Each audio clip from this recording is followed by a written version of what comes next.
Enthalpy notes. The definition of enthalpy, represented by delta H, is the amount of energy released when 1 gram of a substance undergoes a phase change. The equation used to solve for total energy released is Q equals M times change of H. Let's talk about phase changes. So a phase change is when a substance changes from a solid to a liquid to a gas, or other changes in state of matter. There are 2 types of enthalpies. These are enthalpy of fusion and enthalpy of vaporization. But how can we tell them apart? You've known Q equals MC change of T. Now this is a completely new topic, enthalpy. Enthalpy problems will always involve a phase change. So somewhere in the word problem, they will mention words like melting, vaporizing, condensing, or freezing.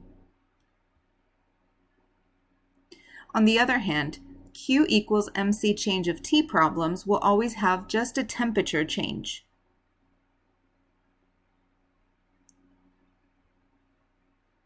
We'll start with enthalpy of fusion.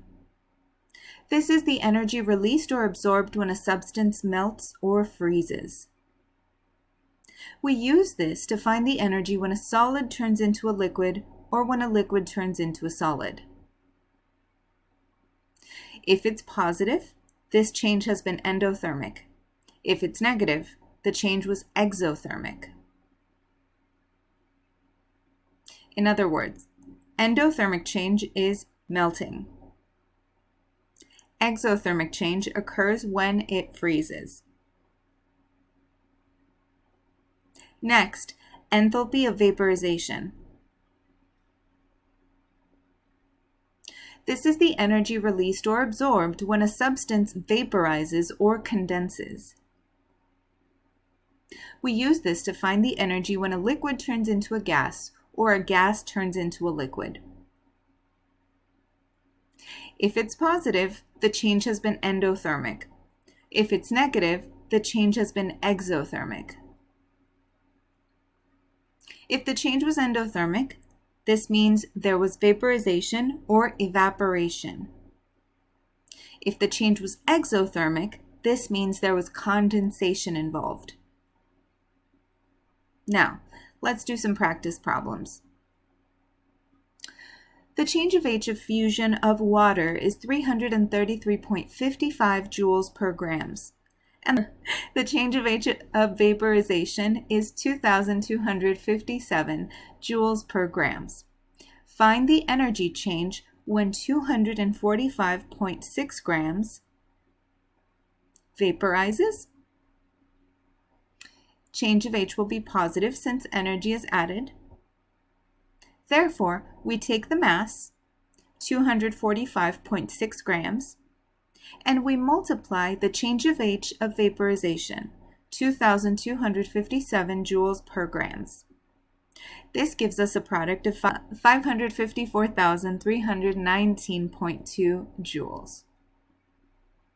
And we round this to 4 significant figures due to the change of H of vaporization, the change of H of vaporization, and the mass, since the change of H of fusion is 5 significant figures.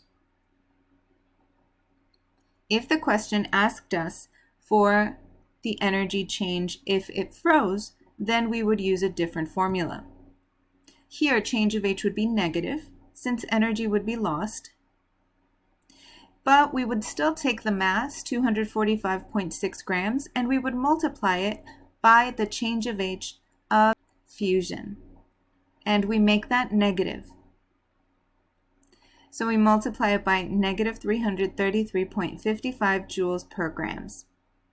This gives us a product of negative 81,919.88 joules, which we then round to for significant figures as well. So we get negative 81,920 joules.